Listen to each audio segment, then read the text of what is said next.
Please tell me what I did wrong. I asked you politely, what did I do wrong? And I said, please. Listen, man, he's got a girl, bro. He's got a little girl with him, man. Was the president in any way pushing a false narrative in that call with the Afghan president? I think it's pretty clear. Again, I'm not going to go into details of a private conversation. Where does your pain and anger come from? If you could both answer your views on this. I would start by saying, Barb, that this is the longest war. Now, we have just concluded the largest air evacuation of civilians in American history. It was heroic. It was historic. English press is saying that the Taliban has sentenced the dogs to death. It is not true. The Americans left the dogs to get out from their specific places. The hypocrisy is just nauseating. Can't, wear a mask, but you can decide that a woman can't make choices about her body. Can you imagine that? Texas has just voted, the legislature, Alice, the one, nobody's allowed to wear the mask there at all. And two, the legislature will make all decisions on women's bodies. Wow. All decisions. That is amazing. Amazing. I mean, we are back in the 1950s here now with the patriarchy controlling everything. And if you're in Texas, if you wanted to alter the course of a pregnancy, you would have to now, I think, possibly drive over the border to do it. Wow. That is vicious stuff. I will not get Alice Shattuck started on that. Because I'm in a happy glow. You know what? You're not pregnant, are you? No. Uh-oh. But I'm in a happy glow of the Supreme Court allowing the Texas abortion ban to continue on until they have time to rule on it. So I feel good about it. It's a ban over 6 weeks. So basically, typically, the earliest you can find out you're pregnant is like 4 or 5 weeks. You really, you got to get it right away. I don't even know if they schedule them that quickly. It really is, in effect, almost a total ban of abortions, which makes me happy. Can you speak more directly into that microphone? Do you mind? Wow. Move the foundation of the house to do it. Sorry. It's okay. It's okay. So I'm so happy about the Supreme Court. Trump may be not in office anymore, but the Supreme Court is still making America great again, and I feel so good about it. Wow. And I'm very, very happy. So Soon, Roe v. Wade will be in the rearview mirror. Oh, my goodness. And I could not be more pleased about it. Roe versus Wade is barbaric. Okay? I'm sorry. Even if, we're not even close to what, European countries' abortion policies are. Okay? We're in most European countries, you can't get abortions after 20 weeks. The idea that it's a human right to be able to get abortion up until being 9 months pregnant is insane world. I mean, that's no civilized country in the world does that. It's exactly the same thing as with the masks, where it's become politicized by the left now, so that they just have to be pro more masking in all scenarios, even when it doesn't make sense, even when all the other normal countries in the world have decided that little kids don't really need to wear masks. It doesn't make that big a difference. All of Europe isn't making kids under 12 wear masks in school, but we have to because now it's a social signal that, we're good people, so we make all the kids wear masks. We're just for more masking, no matter what circumstances we're talking about. It's the same thing with the abortion thing. It's because it's become this Democrat versus Republican thing, the left just has to be for all abortions all the time. More abortions, more access to abortions, more free abortions. They're just so abortion happy. It's nuts. If they had to live in Europe, they would think they were living under his eye, as they say on Hulu or whatever. Well, this is Handmaid's Tale stuff right now. This is the American Taliban, honey. The American Taliban. I don't know. The worst, the two Talibans. At least the Taliban over there is Do they allow abortion? They're nice to dogs over there, at least. So, I'm thrilled about the abortion ban thing. I hope the Supreme Court lets the law go altogether. So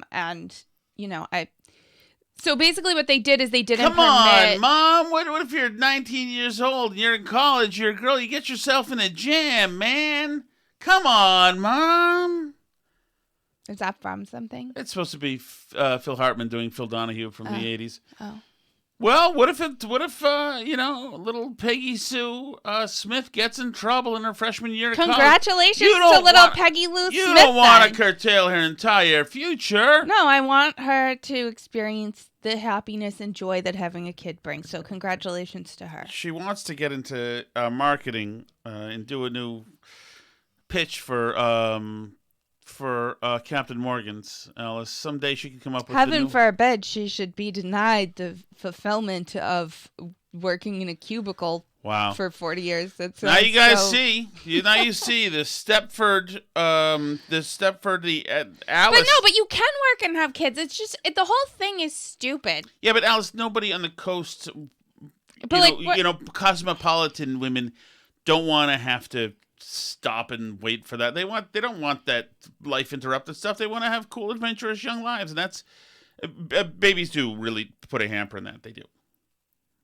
I mean, yeah, but they let you have other cool adventures. All right. You know what? Having kids is fantastic. Everybody should do it. It's great. Yeah, and guys, there's a really easy way though. If you don't want to have kids, what way is that? You could not have sex with people. Wait a second. No, you have to have sex. We're told that having sex, being as promiscuous as possible, is a normal, healthy thing. That Sex in the City, which is a really good show and doesn't make women out to be absolutely stupid at all. That's a great show. Sex in the City showed us it's all fun, Alice. Getting out there and sowing your oats is fun. Yeah, I mean, yeah, heaven forbid you miss out on the joy of living that Sex in the City life. It really seems a recipe for long-term happiness and fulfillment. So, All right, there you go, guys. Red meat conservatives. Her name is Alice Shattuck. I love the abortion ban. I think it's great. I'm thrilled about the Supreme Court letting it stay in place while what they about take it through the government court controlling system. your body, Alice? We're not talking about controlling your body. We're talking about you getting to kill someone else's body that just happens to be inside your body right now. All right. It's not about. Okay, Alice. It's not about bodies. We'll... Wait. Okay, Let me say I something. understand, but I don't want to get too far into this. No, I know. But let me say one more thing, because I think this is like an interesting thought experiment, right? Is that, so they're working right now on artificial womb technology, and it's getting really advanced. So like if super preemies are born, then they can be put into like an artificial womb in the hospital and like a silicone bag or whatever, and they can have the baby in there. So if like that technology gets good enough that works and they can do that, then would like people's right to an abortion go away because you could take the baby out and put it in there? Well, no, I would think they would contend that it's still their body, and why is it still their body if you can take it out and put it in an artificial womb in the hospital and have it live? Because it's still it's not a I don't care, whatever. But my point is, I think you're right. I think that they would contend that they just want still it, have the right to not have the baby. They feel offended by you're allowed to tell them to do something, and they just want it because they're really upset about it. They feel like it's a violation of their own agency if you get to do that. And I think it comes from a place, a little bit is natural. A lot of it, I've never seen, bless you, to be honest with you, I've never seen I've only had women, I've discussed the idea in the past, and mostly it was decades ago, that I was anti-abortion. I've only had women rip shit angry about it on me. I've never, or very, very rarely, ever gotten into a conversation where the pro-abortion person, a woman, had kept her cool. It came from a place of passion and anger, and I'm not saying that means that it's undergirded by a good argument, because I don't think it really is. I think it's an argument. It's a passion argument. That's what it is. It's emotions over anything else. Yeah, they just really want to be able to kill their kid. That's all. Well, and also I think that Alice, geez, stop that! Come on, dude. Well, you just get half the people away. That's true. Well, but also here's the other thing: is that also I think that a lot of women, especially when feminism, when you talk about feminism, feel that it's unfair. It's unfair that it's an uneven playing field. Guys just get to go around and getting their rocks off left and right. Is that true? Do they? Well, they get to, Alice. Some do, certainly. No, but... Women, of course, it's the entire burden's on the woman to, carry a baby, and all that stuff, and they think it's unfair. I think a lot of women consider the biology unfair. And I think that there's two kinds of women, at least in the West.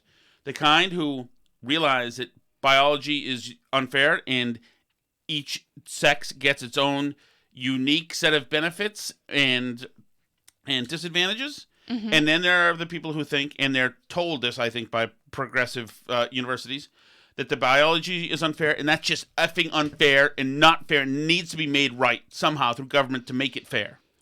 Can I say something, though? Is that the right to an abortion actually makes it more unfair for the guy, because a guy doesn't have the right to have, like, a legal abortion. A guy can't choose after the point of having sex. A guy can't then choose not to be a dad if the girl is pregnant. He's going to have to pay child support no matter what.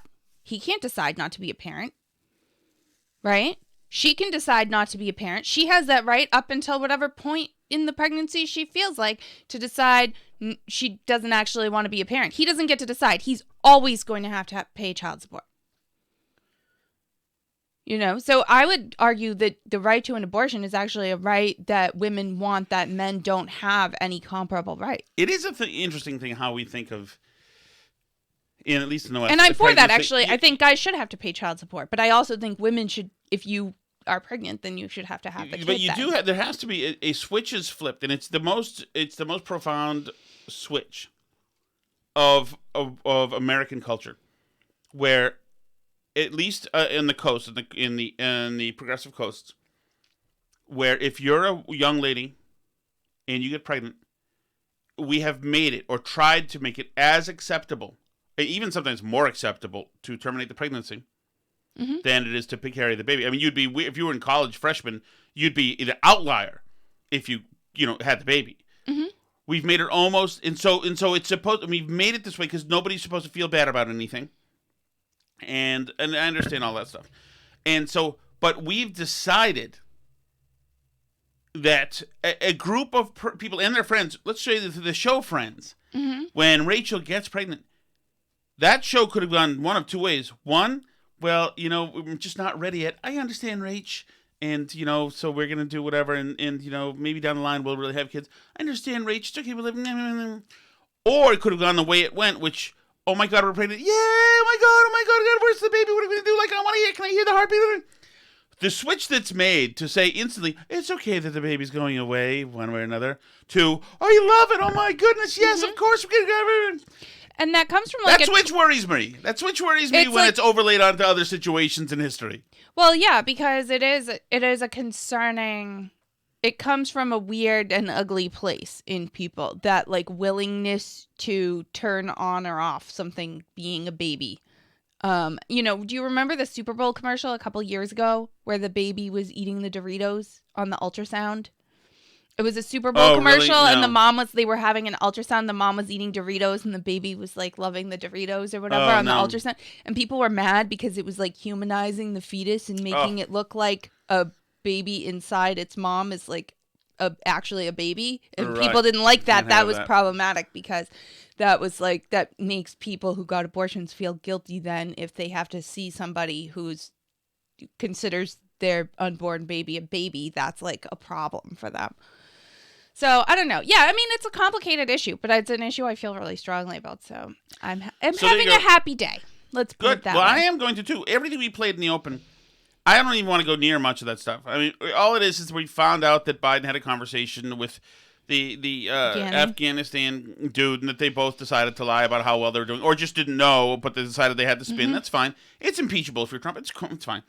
And yeah, I mean, did you actually read the stuff about what was said on the call? Biden and Ghani spoke for 14 minutes on July 23. This is the New York Post version of the article, but it's everywhere. In what would be their final call before the Taliban overran the government and Afghanistan descended into bloody chaos amid the botched U.S. withdrawal, according to a transcript and audio obtained by Reuters. Much of the call was focused on what Biden referred to as the Afghan government's perception issue. I need not tell you, the perception around the world and in parts of Afghanistan, I believe, is that things are not going well in terms of the fight against the Taliban, Biden said. And there is a need, whether it is true or not, there is a need to project a different picture. At the time, the Taliban had already seized about half the country's district centers and was weeks away from taking Kabul on August 15. Biden told Ghani that Afghanistan's prominent political figures, including former President Hamid Karzai, should give a joint press conference that backed a new military strategy on how to defeat the Taliban, saying, that will change perception, and that will change an awful lot, I think. I'm not a military guy, so I'm not telling you what the plan should precisely look like. You're going to get not only more help, but you're going to get a perception that's going to change in terms of how our allies and folks here in the States and other places think you're doing, Biden said. There we go. It's transparency for you. Mm-hmm. He heaped praise on the Afghan security forces. You clearly have the best military, Biden said. You have 300,000 well-armed forces versus 80,000, and they're clearly capable of fighting well. We will continue to provide close air support if we know what the plan is, all the way through the end of August, and who knows what after that. In addition to that, we're going to continue to fight hard, diplomatically, politically. Looks like he was lied to. Economically, to make sure your government not only survives, but is sustained and grows, because it is clearly in the interest of the people of Afghanistan that you succeed and you lead. Biden's tone throughout the call suggests he did not expect the collapse of the Afghan government just 3 weeks later. Ghani fled as the Taliban seized control of Kabul on August 15. Wow, talk about backslapping. So this was leaked because attaboy, my friend, you're fine. We got your back all the way through August. Then after that, no problem. Yeah, this what the White House readout said that they put out said that the two leaders discussed the situation in Afghanistan and reaffirmed their commitment to an enduring bilateral partnership. Right. What does it tell you that somebody leaked it? That people within the administration are pretty pissed off. Absolutely. And this thing today with Millie and this other idiot saying, whatever, the two idiots saying, this is a great moment in United States history, an historic moment. It's a absolute disaster. And they're just, at this point, I think they're petrified. I don't think they even know which way's up. I think they're disoriented. They have vertigo. They can't figure out what is what anymore. They're in a new place that you can be a guy who's seen combat and be a guy who's seen all the stuff in the real world. I understand that. But you can, through wringing your conscience, through avenues and channels that was not meant to go, you can be a changed person. I think that's what we've got at this point. Yeah, I mean, I think that they're in shock, not only that this all went so badly, but that, the media has jumped on them. The moderates in Washington have jumped on them. Like, everybody is furious. And I think, I just think they did not imagine the intensity of the blowback on this. And they're just still thinking this is going to be forgotten, and it just keeps being in the news cycle. And I think they don't know how to make this go away at this point, because they're just, like we talked about the other day, they're just political, all these people in the Biden administration. They're just they think if they come out with the right message or give the best speech and Biden looks really empathetic, then they'll be able to, then people will like him again. But I mean, what happened matters. And this was a screw up. I don't understand. Rasmussen had this poll today. They're saying 52% of voters think Biden should resign over the Afghanistan withdrawal. Now, I mean, I know that is a rightward leaning poll thing, but that's a big percent, I would say. And a large percent thinks he should be impeached too. So this is not good for Biden. The anger about it does not appear to be dissipating. Maybe if he had some great achievement or positive thing to point to, he would be able to, say this isn't so bad. At least we're doing this. At least we've got COVID under control, but they don't have COVID under control. At least we've fixed the border crisis, but they haven't fixed the border crisis. At least we're good on the economy, but the economy is in a shambles and inflation is through the roof. They have nothing to point to that's going well right now. There's been sort of a low grade, they're screwing everything up. How are they screwing everything up this badly? What's going on? And that's been like this murmur in the background, but now this is such a huge one, and they have nothing good that's happening that they can say, like, at least you're doing a good job on this thing. I mean, I think I don't see how this can continue going on like this. Do you, like, with this level of fury at him? No, and I can't. I think, to me, this, and you heard a little bit of it at the beginning. This video of the Taliban being interviewed by all sorts of international press and being asked about the American dogs, to me, this is everything. Everything. Also, there's a lot of noise in Western press about the dogs that were left behind by Americans. Is that true? And also, Western press, English press, is saying that the Taliban has sentenced the dogs to death. It is not true. Yeah, the Americans left the dogs to get out from their specific places, but our teams and our officials called the in charge of those dogs, and today they came to court, and they are trying to collect the dogs, and they are trying to facilitate for them and what they need to give them. Is they alive, and how many are there? Particularly, I cannot give you a specific number, but they are alive. And from the beginning, when we come to the front door of the airport, we were in touch with the in charge of the dog, and they are working and they are feeding the dogs, and I think there's no problem. But situations were not too good, and maybe there are some problems. But at all, we can say that they are. Is they alive? Asked the question, right? And yes, they're alive. This Taliban, these monsters, are running the news narratives around Afghanistan. Right. They're playing the American media. They're playing the world media. They're much more savvy than our know-it-all freaking Columbia grads and overly credentialed people in our administration. They're smarter. They're more streetwise. They understand messaging. They understand the media. And I have never, there was no time during the Iraq War, say what you will, that Baghdad Bob and those morons were doing any kind of good messaging. Right. Especially they weren't better at Twitter than the United States. They weren't better at anything than the United States. But these people are better than our government. And I've never seen this. To be clear, not morally better.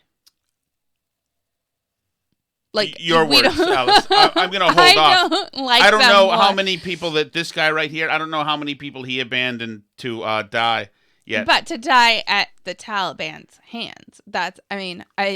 I still don't like the Taliban. It's embarrassing that they're showing us up. You don't have to say that. I don't like the Taliban either. They're monsters. Okay, they're terrible. I just want to be clear that we're not standing for the Taliban. But I have never seen this country bested so squarely.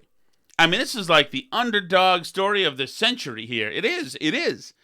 This out of nowhere. This was the Scott Brown victory or whatever it was. It was out of nowhere, these guys, and they're making themselves look good. They have total legitimacy. They've got great uniforms and all sorts of new good toys. It's incredible. All they need is to be able to scale up enough to get this, reap the whirlwind, what they've done here, or reap the benefits of what they've done here. And really, it's not what they've done, it's what we've done. Right. We are so afraid to take any kind of political hit that we bombarded the Taliban with all sorts of goods and services and riches they could never... Yeah, we're about to give them more because we hold leverage over the Taliban means that we're going to give them money to do what we want. Lincoln told us last week, what do they get? Nothing. They're getting nothing. Now we're giving them... Jacob Sullivan tells us that we'll be giving them humanitarian aid. Wink, wink. Yeah. No, but that's exactly, we hold financial leverage over them. Right. So financial leverage over the Taliban means we're going to pay the Taliban to behave, hopefully, as much as we can. Yeah, Good how luck. does that work anywhere in the world? Dateline Twitter is launching a feature that will temporarily auto-block accounts for potentially harassing behavior or harmful language, the platform announced Wednesday. I can imagine how auto-block is going to pan out. If a user turns on the new safety mode feature, accounts that send harmful or uninvited replies and mentions will be auto-blocked for 7 days, meaning they'll be unable to follow the user's account, see their tweets, or send them direct messages, according to Twitter's blog post. Twitter safety mode technology will take existing relationships into account. Autoblock's going to go wrong, believe me. Right. I mean, well, are you aware of Birdwatch? No. This was like another feature that they rolled out in order to combat misinformation, which is where it allows people to identify information in tweets they believe is misleading and write notes that provide informative context. So people who are in the Birdwatch pilot, the participants are able to report tweets not just for like being abusive or harmful or whatever, but for being misleading, and they're able to add notes to see. So I'm sure that's not being abused either by crazy lunatic people. So yay. In other news, Joe Rogan has COVID. I saw that. Unfortunately for the people who love to dance on people's graves who didn't endorse the vaccine loudly enough, I think he's going to make it. I don't think they're going to be gleefully reporting headlines as he's on a ventilator. So he said that he's already feeling better. He started to feel sick and weary Saturday night when he got home from his comedy show in Florida. He separated from his family, took a COVID test Sunday, and it was positive. He took monoclonal antibodies, ivermectin, a Z-Pack, and prednisone.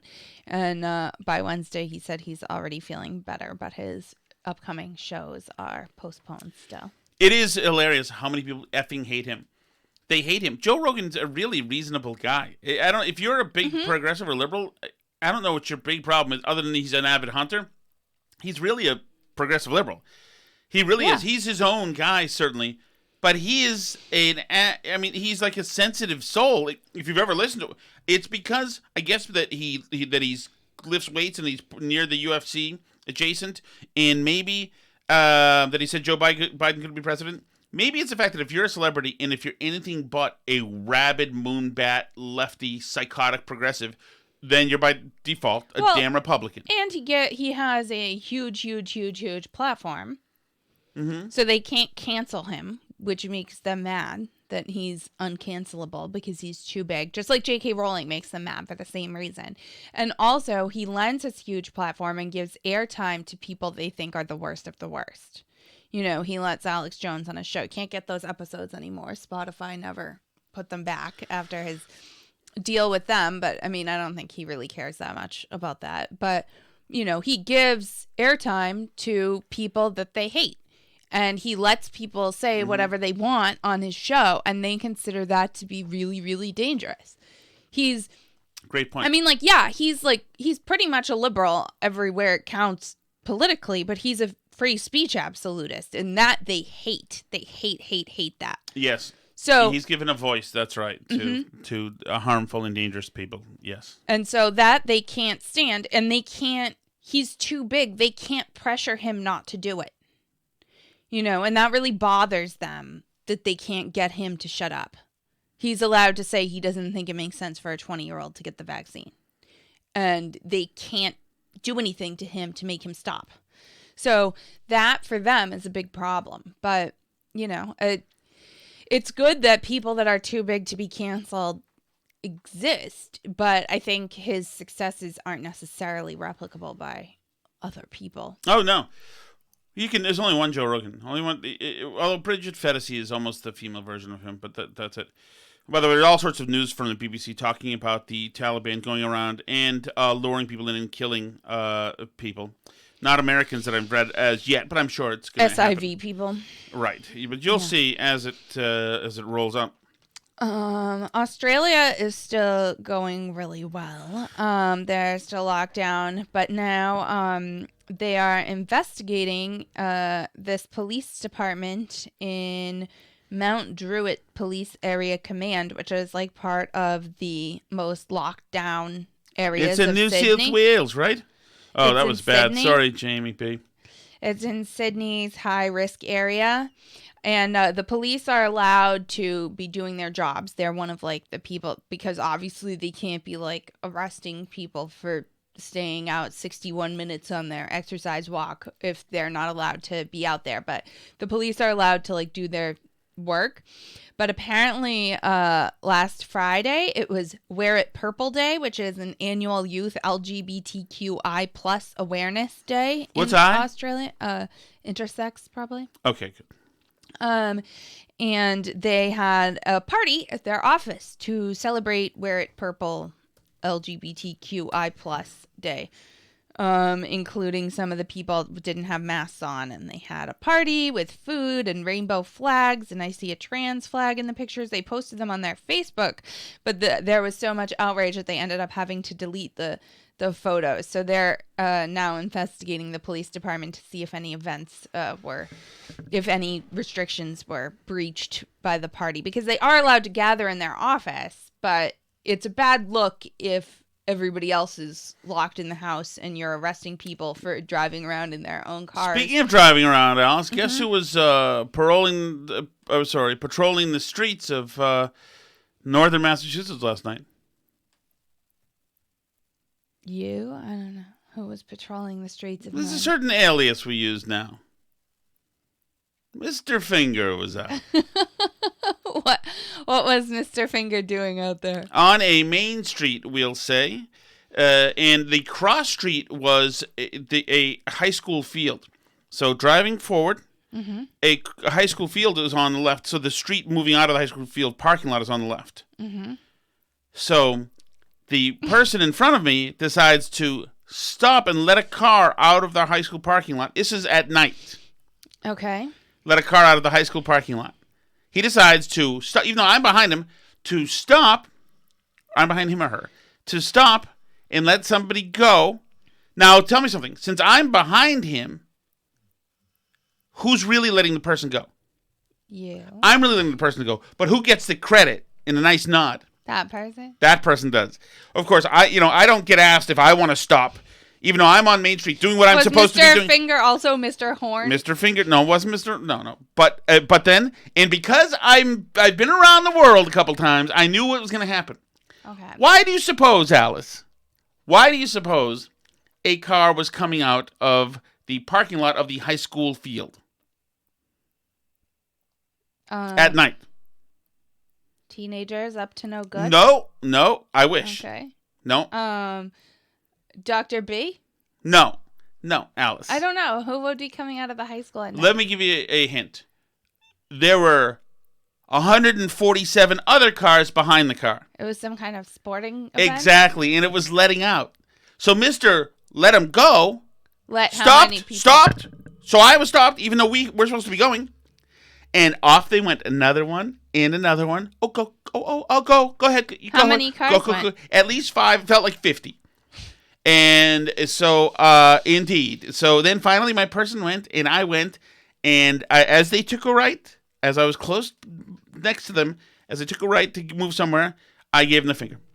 And I will, from now on, I'm always going to, if you get the finger, you know that you've done something wrong. I'm sick of it. I'm sorry. Are you going to give me the finger? Yes, I am. shouldn't. Don't screw up. You don't steal people's time like that. Oh, go ahead. Go ahead. Go ahead. Screw everybody behind me. No, I'm really enjoying this. I'm letting all this thanks and gratitude overflow me. This feels great. Screw everybody behind me who has to be home. Do you want to let people know, by the way, what happens when I call you? Oh, yeah. Here's my ringer. This is how much Tom respects me, okay? Okay. Here we go. There we go. That's right. That's right. And now he's taught the kids this. Oh, it's when too good. I say to do something, when I say to do something, they all sing the little song. Yes, because I was. And then he wonders why they don't respect me. Would you like to talk about how I was treated during the show today, during my WTIC show? How were you treated during? Oh, I could just go and read you the expletives once again. You yell, anger, misandry. The hell with you and your radio show, my fat little husband. Well, you didn't care, and so yes, that's your ringtone. That's what you get, absolutely. But I'm not going to let that bother me, Alice. I'm going to be happy. I'm happy for now. Happy, happy, flowers in my hair. Okay. Do you know the next line? No. Flowers anywhere. Okay. What else is going on, homie?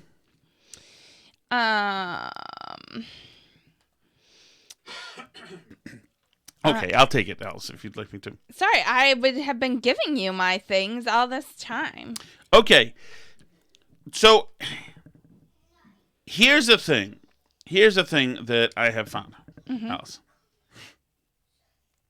There are more and more people in the grocery stores, of which I went to one today. I went to one particular Whiskey Tango store, and then there's a nice one I go to. Today was the Whiskey Tango one. I don't know, downstairs in the kitchen. I don't think I'll be right down. We'll be right down. I'll show you. Can you ask somebody down there, one of the kids, about it? No. Goldfish? Okay, can you clear him out, please? There's another bag. There's more stuff down there. We'll get you more stuff down there. Go feed him something, please. Here you go. You can let him out. Okay, there's goldfish down there. She's going to get you goldfish. Yeah, Sally, go down there whatever. with her. She'll get you some. There you go. A brown paper bag on the far right top shelf. There you go. There we go. On the left side. Left side. There we go. Is there goldfish, Alice? Yes. Oh, okay. I was prepared to lie. More people are wearing the masks out and about. I'm like, why? What are we doing here? Why? Just stop with it. Stop with it. So there was a big study that's out about the masks. It's a really good study. They need to do more studies like this because this is like the only real way you can figure out if the masks work or not. It was a randomized controlled trial that was in Bangladesh last winter. So this is before there were vaccinations there. And what they did is they randomized some villages. They told everybody to wear masks. They had the community leaders wear masks. They gave the households masks to wear. They did all this stuff, and they were able to increase mask wearing from like 10% to like 40% amongst the people. And then they, tested for COVID prevalence. They did randomized testing to try and get the true prevalence. And they did find that increasing the mask wearing did lead to a reduction in COVID prevalence. In particular, a reduction in COVID prevalence amongst the elderly, amongst over age 50. Not so much, they weren't able to detect any difference for people under 50. And they also were, the difference was really, really small with the cloth masks. So, what to conclude? I mean, the conclusion is that a lot of the adults, because they didn't include kids in this, a lot of the adults in the community wearing masks does do more than zero. Mm-hmm. Which makes sense because you've got adults spitting on each other. Some spit is bound not to hit somebody. Right. So, and in particular, surgical masks do more than zero. Properly worn surgical masks do more than nothing. It's a little hard to tease out exactly how much because what they found is that if they were pushing the mask message and educating people about it and telling them to wear masks all the time, people also did more physical distancing. They also stayed 6 feet apart from other people more than the people that were not given any information on masks and COVID and stuff. So it's a little hard to tell, like, what's the effects of the physical distancing and what's the effects of the masks. But anyway, I mean, going around and telling everybody to wear masks and giving them masks seems to reduce COVID risk slightly for high-risk people. I would also point out that this was not a vaccinated population and that vaccinated old people are now at a similar risk to, like, unvaccinated under 50 people. Right. So it's not clear to me that you'll continue to have this benefit in a vaccinated population. If the benefit is so small amongst under 50 people that you can't detect it in a study of 350,000 people, which is what this was, then it's a really small benefit. And this was a big increase in masking. So that's unclear. And kids obviously are at even lower risk. So it's not clear that there's going to be any appreciable benefit. There's certainly not a benefit that they can really see from the cloth masks. They were able to detect a difference from the cloth masks with high risk people, but an incredibly small benefit. Most of the benefit is driven by the surgical mask. So having children in school wear cloth masks amongst a highly vaccinated population is not something that they have a study for. I would like them really to do a similar study to this in a vaccinated population, and in particular with kids in schools. I would like them to randomize mask mandates for schools amongst, some similar school populations and get a really big trial going that's randomized and controlled, and so that they can do a real comparison. Of course, but they're not going to do that. But they're not going to do that, and, you know, I would... And why aren't they going to do that? Because they wouldn't be able to conclude that masks work. Mm-hmm. So yeah, I mean, it is a study. I think there's not a zero effect of adults wearing surgical masks. I think that's what can be concluded from that study. But this was a really overpowered study. It was amongst a really huge population of people. It was randomized. There's a control group. It was a really well-designed study. And, you know, the fact that that's the best you can do is that you can show, it was like amongst high-risk people, it was like an 11% reduction in COVID cases. So that's not huge. That's not huge. To go from, you know, 10% to 40% of your population masking and get like a 10% reduction amongst high-risk people in the amount of COVID is not like, it's not a panacea. This isn't, you can't make the pandemic go away with the masks. Right. Especially cloth masks. I mean, that's really not going to do much for you. That's because the reduction was like 0.5% with the cloth mask. It was not, it was not anything to get excited about. So, when can we get tested to see if we've had it, Alice? Those tests really aren't that accurate. I mean, like, we could try, but it's also been a really long time since I think we had it. So okay, so we're just going to get it again. We're not going to get it again. How do you know? We're just, because we're vaccinated and I think we had COVID. I don't think we're going to get it again. Oh, and this is another big thing, too. Oh, we did talk about the booster thing already, right? But about the people at the FDA retiring. Yes, we talked about that yesterday. But I also think that's really interesting because it really just affirms that the booster thing is primarily political and not based in the data. You know, there's really good data on the effectiveness of the current vaccine regimen of the 2 shots of the mRNA vaccines, but there's like almost nothing to show that the booster shots are going to have a significant reduction in illness for people other than possibly like immunocompromised populations. Right. So, and it's interesting that people felt strongly enough about it to quit the FDA because they felt there was political pressure on the FDA to approve boosters before there was any data on it. I mean, like, I think that's interesting because it's like, it's literally, I think we talked about this before, but like the Biden administration is literally everything that they kept telling us the Trump administration was. Our allies will hate us. You know, they'll put political pressure on the FDA to get stuff that they want approved and not go through the proper channels to let things be approved and let the science lead. We'll follow the science, not like that mean Trump, but they're the ones who are pushing the FDA to do non-science stuff, you know? They're the ones who alienated our allies. They're the ones who, they're literally, everything with liberals is projection. I would say so. It's all like what they do. They say that Republicans do it, but they're of course they're just reading their own souls and just assigning it to somebody else. But there's a great new cartoon out that you haven't seen. Shows 2 Taliban women in their full burqas saying, "Pray for Texas women." Really? Yeah. Pray for Texas women. There we go. Hopefully They're just trolling us at this point. Hopefully we'll get a spin-up. I mean, it's not even really that funny because it's not funny that they're like killing people and hanging them from helicopters. And I mean, they're not good, but it's funny that they're somehow making us look bad. I don't know. Embarrassing. Well, the good thing is that, or the interesting thing is that what Trump started, the just exposing the real core, the exoskeleton of media. Now, the subsequent time has exposed really the real hearts and minds of many progressives. And now you're seeing with Afghanistan. Well, 20 years is a long time. But weren't you talking to somebody today? 20 years, was a long time, and there was a war there for a long time. So, this many dead is fine. Getting their minds around the idea that it's fine. No, what we've done is fine. Okay, it's fine.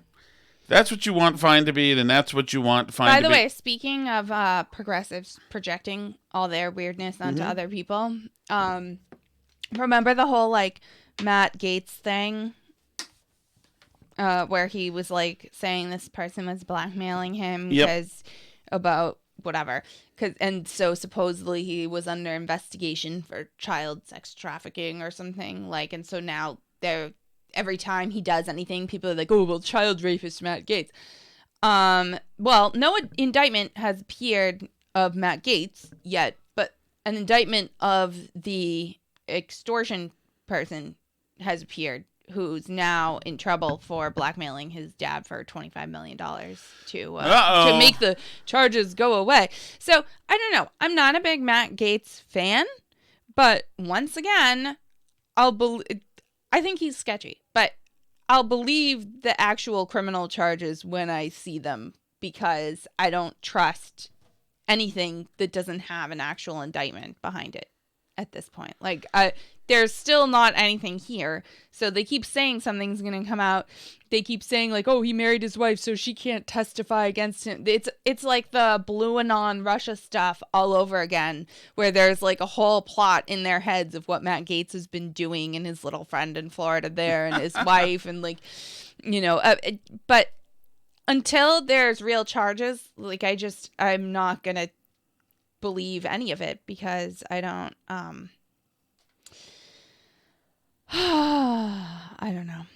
don't know. But yeah, projection. You know what else? I'm not going to let it bother us. Everything is beautiful. That's what I say. That's what I say. It's Thursday. It's Wednesday, right? So we got tomorrow. It's Wednesday. We got one more show. Good. I'm looking forward to it. We're getting happier and happier. This week is getting better and better. I don't care what the world says, Alice. I am going to celebrate life, and I'll start it again for you so you can hit the post. You were talking. So you can find us on Twitter at Burn Barrel Pod, Facebook.com/Burn Barrel Podcast, BurnBarrelPodcast.com. We're also on Gab and on Parler. We're at Burn Barrel Podcast on those. You can shoot us an email, burnbarrelpodcast@gmail.com, or check us out on YouTube or Locals or Patreon. We're on all those websites. Leave us an Apple Podcast review and 5 stars, please, hopefully. And don't sweat everything, right, Alice? Because what is everything? Say it. Say it. Everything is beautiful. Everything is beautiful in its own way. Like a starry summer night or a snow-covered winter's day. Sing it, children. Everybody's beautiful. Oh, in their own way. Under God's heaven, the world's gonna find a way. I'm not going to let it go, Alice. 2 more hogs got the fever. We shouldn't care about the length of his hair or the color of his skin. Damn right, Ray. And that's from the 70s, not worrying about the color of his skin. Damn right. Come on, we can do this, Alice. We can be a better us, can't we? Mm-hmm. You know what? Even Mr. Finger.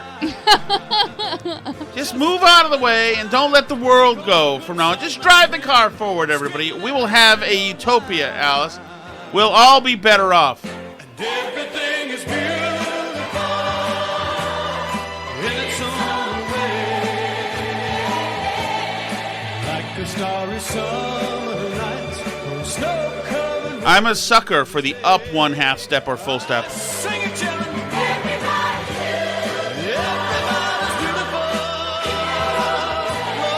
Did you notice that my Blinken song had that? Yeah.